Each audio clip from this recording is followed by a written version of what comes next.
안녕하세요, 기술사 세실입니다. 네, 이번 시간도 다시 한번 또 진행하도록 하겠습니다.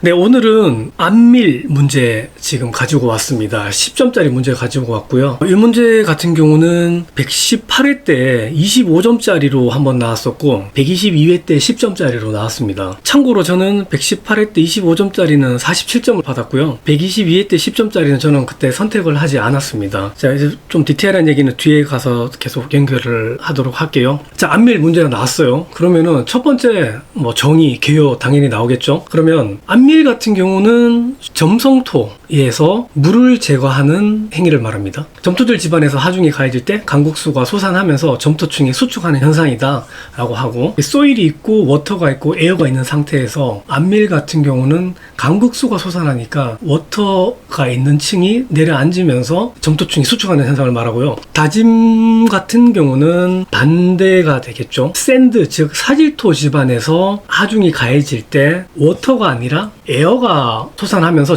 사질토층이 수축하는 현상을 말합니다. 그래서 안밀과 다짐과 안밀을 비교하는 표는 한 개 정도 써주시는 것이 좋습니다. 저 같은 경우는 제반 소침속이라 외웠고, 다짐과 안밀을 넣었고, 제거 대상, 그 다음에 적용 집안, 소요 시간, 침하량, 진행 속도로 카테고리를 만든 다음에 거기 들어가는 그 항목들 넣었습니다. 이 항목들은 맞아도 되고 틀려도 돼요, 사실은. 그렇지만 다짐은 에어 제거, 안밀은 수 제거, 그 다음에 다짐은 단기, 안밀은 장기, 침하량도 다짐은 적고 안밀은 크고, 적용 집안은 샌드고 소일, 점통토고, 진행 속도는 급속이고 완속이다. 이런 표 하나 넣어주시면 되고요. 그 다음에 다짐과 안밀 관련해가지고 이런 다이어그램을 그때 하나 넣었습니다. 시간이 지날수록 치마가 어떻게 되느냐, 하중이 가해졌을 때 치마가 어떻게 되고, 첫 번째 즉시 치마, 두 번째 1차 안밀 치마, 2차 크리프 치마 나는 요 그래프를 넣었고요. 그리고 하중이 주어졌는 요런 모습도 하나 넣었습니다. 이제 프리로딩 관련해가지고 요런 하중을 넣었고,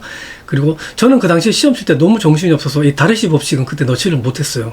그렇지만 요 다르시 법칙도 하나 넣어주시면 될 것 같고요. 그러면은 이 건설안전기술사가 건축시공기술사도 아니고 토목시공기술사도 아니고 토질및 기초기술사도 아닌데 안밀 문제가 왜 나왔겠습니까? 안밀 치마 때문에 나온 거죠. 추후에 사후 안밀 치마가 되면서 구조물에 문제가 생긴다는 거예요. 자, 세 번째 대제목으로 사후 안밀 치마로 인한 문제점, 부동 치마가 발생할 수가 있고요. 그리고 누수가 발생할 수 있고 균일이 발생할 수 있고, 건물 자체의 구조 안전성이 저하될 수가 있습니다.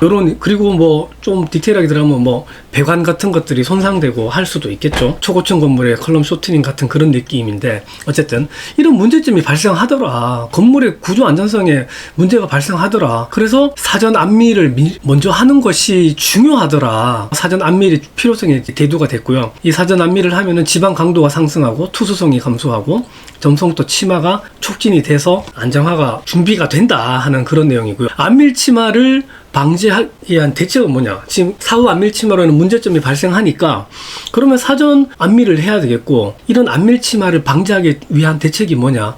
자, 이 문제 같은 경우는 지금 안밀을 물었잖아요. 안밀 같은 경우는 대상이 점성토입니다. 점성토 집안에 집안 계량 공법이 몇 개가 있죠. 제 같은 경우는 치압 탈배고 동전침 대표 이렇게 외웠었는데, 치환공법, 안밀공법, 탈수공법, 배수공법, 고결공법, 그리고 동시환공법, 전기침투공법, 침투압공법, 대기압공법, 표면처리공법 이렇게 있죠.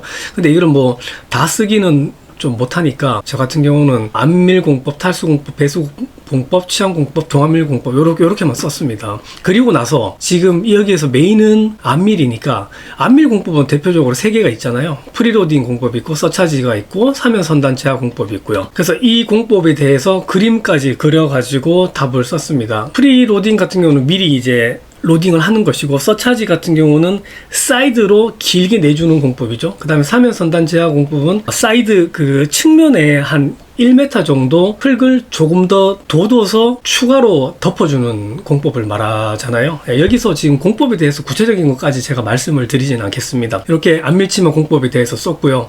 그리고 마지막으로 가장 좋은 것은 이런 안밀치마 방지 대책을 하기 위해서는 대부분 장비가 들어갈 겁니다. 그래서 안밀치마 방지 대책 공법 적용 시 근로자 안전보건 관리사항 이런 것들 하나 넣어주면 되겠죠. 그리고 답은 이제 지난번에 제가 1, 2, 3강에서 설명드렸던 것처럼 3 대책, 교육적 대책, 관리적 대책, 기술적 대책, 그리고 가능하면 심리적 대책, 생리적 대책 이렇게 넣어주시면 됩니다.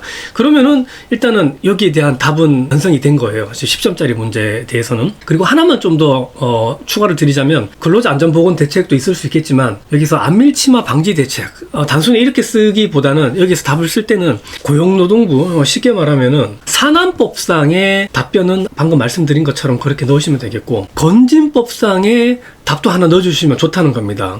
예를 들어서 안밀치마 방지 대책이라 쓰지 않고 일종 구조물의 안밀치마로 인한 안정성 저하 방지 대책 이렇게 쓰는 거죠. 그러면서 답을 이제 이런 것들을 나열하는 겁니다. 자, 이렇게 해가지고 답을 작성하시면은 충분히 10점짜리 문제에서는 고득점이 가능하지 않을까 이렇게 생각되고요. 여태까지 제가 말씀드린 거랑 조금 다르게 이 10점짜리 문제는 약간 대제목이 많습니다. 이 대제목을 1, 2, 3, 4, 5 정도로 나눠가지고 쪼개서 넣어주시면 되겠고요. 아니면은 한 장 작성은 포기를 하고 한 1.5페이지를 작성하는 겁니다. 그러면은 조금 더 점수가 잘 나오지 않을까 그렇게 생각이 됩니다. 자, 여기까지 해서 안밀에 대한 10점 해설은 마치겠습니다. 여기서 제가 하나 조금 더 덧붙여서 말씀드리고 싶은 게 지금 이렇게 설명하는 게 가장 일반적인 방법입니다. 이렇게 해서 답을 쓰는 게 일반적인 방법인데 제가 118회 25점에 답안 쓸 때는 이렇게 쓰지 않았습니다. 이렇게 쓰지 않고 조금 색다르게 썼거든요. 그래서 47점을 받았는데 그 방법에 대해서는 다음 시간에 25점짜리 문제로 들고 와가지고 또 한번 설명드리도록 하겠습니다. 네, 이번 시간 본 강의는 여기까지 하겠습니다. 네, 감사합니다. 기술사 세실이었습니다.